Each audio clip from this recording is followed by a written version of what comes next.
جب اللہ چاہتا ہے کہ آپ کو کچھ ملے, آپ کچھ حاصل کریں یا آپ کو کچھ عطا کرے, تو وہ حالات, وسائل اور مواقع پیدا کر دیتا ہے جو آپ کو وہاں تک پہنچا دیتے ہیں. کوئی بھی آپ کو روک نہیں سکتا. چاہے ساری دنیا آپ کو کسی مقصد کو حاصل کرنے سے روکنے کی کوشش کرے, وہ ایسا نہیں کر سکتے. حدیث میں آتا ہے اگر پوری دنیا اکٹھی ہو کر آپ کو فائدہ پہنچانا چاہے تو وہ آپ کو صرف اتنا ہی فائدہ پہنچا سکتی ہے جتنا اللہ نے آپ کے لیے لکھا ہے. اور اس حدیث میں اس کا الٹا بھی بتایا گیا ہے. رسول اللہ ہمیں یہ بتا رہے ہیں کہ اگر پوری امت, پوری قوم آپ کو نقصان پہنچانے کے لیے اکٹھی ہو جائے تو وہ آپ کو کوئی نقصان نہیں پہنچا سکتی جب تک اللہ نے اسے آپ کے خلاف نہیں لکھا. اگر اللہ نے اسے آپ کے خلاف لکھا ہے تو آپ کو یہ جان لینا چاہیے کہ کوئی بھی اسے روک نہیں سکتا. اللہ ہم سب کی حفاظت فرمائے. ایک چھوٹا بچہ پیدا ہوا اور فرعون اسے ڈھونڈ رہا تھا. فرعون کے سپاہی ہر جگہ تھے, جاسوس چاروں طرف تھے, لیکن کسی نے کچھ نہیں سنا, نہ کچھ دیکھا, نہ کچھ سمجھا.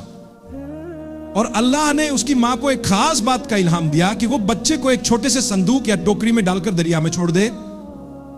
یہ کیسے ممکن ہے, وہ سوچ رہی ہوگی, لیکن اللہ نے تسلی دی, فکر مت کرو, جس نے اسے پیدا کیا ہے وہی اس کی دیکھ بھال کرے گا. اللہ کا حکم تھا, اللہ کی طرف سے الہام تھا کہ بچے کو پانی میں, دریا میں چھوڑ دو اور اللہ اسے تمہارے پاس واپس لوٹا دے گا. اللہ کہتا ہے ہم اسے تمہارے پاس واپس لائیں گے اور اسے ان میں سے بنائیں گے جو بھیجے گئے ہیں.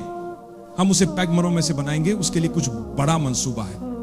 اور پھر کیا ہوا, اللہ نے فرعون کو اولاد نہیں دی تھی اور وہ بچے کی تلاش میں تھے. فرعون کی بیوی جب چل رہی تھی تو اس نے ایک چھوٹا سا صندوق دیکھا.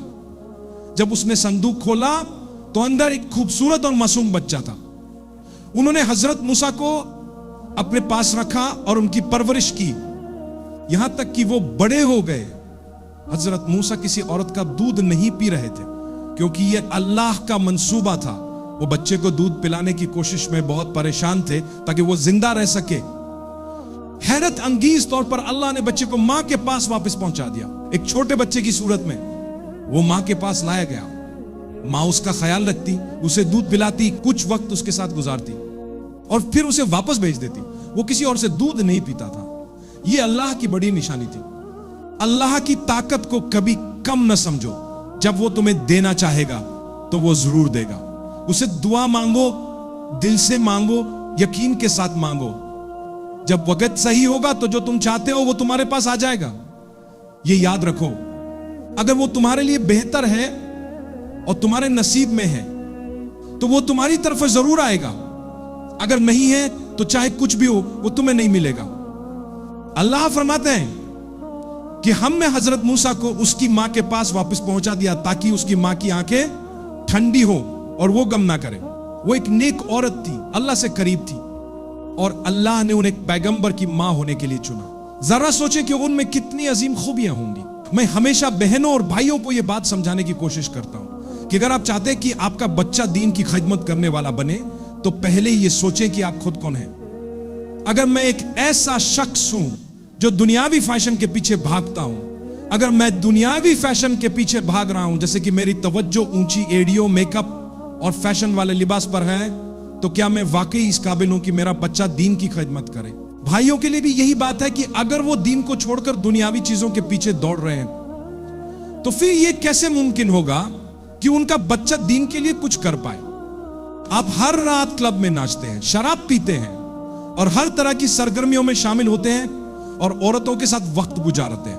پھر آپ دعا کرتے ہیں, ہے اللہ میرے بچے کو شیخ بنا دے جو دین پھیلائے گا. میرے بھائی اور بہنوں, ہم سب اللہ کی طرف واپس لوٹیں. ابھی بھی وقت ہے کیونکہ ہم سانس لے رہے ہیں. ذرا دنیا پر نظر ڈالیں, دنیا کو دیکھ کر سیکھیں, لوگوں کو دیکھیں اور غور کریں کہ سب سے خوش لوگ وہ ہیں جو دنیاوی چیزوں کے پیچھے نہیں بھاگتے. یاد رکھیں, واللہ میں آپ سے سچ کہتا ہوں, ہو سکتا ہے آپ چمک دھمک کو دیکھیں, شہرت کو دیکھیں, کسی ایسے شخص کو دیکھیں جسے دنیا سپر ہیرو یا فلمی ستارہ مانتی ہو, لیکن حقیقت میں وہ اندر سے مایوس ہوتے ہیں, وہ مشکلوں سے گزر رہے ہوتے ہیں. کبھی کبھی وہ مختلف نشوں یا لت کا شکار ہوتے ہیں, حتیٰ کہ منشیات کا بھی. وہ ذہنی دباؤ میں ہوتے ہیں اور کبھی کبھی دوہری شخصیت, بائی پولر جیسے مسائل کا سامنا کر رہے ہوتے ہیں. اگر آپ پابندی سے نماز پڑھتے ہیں تو آپ کا بچہ چلنے سے پہلے ہی سجدے میں ہوگا.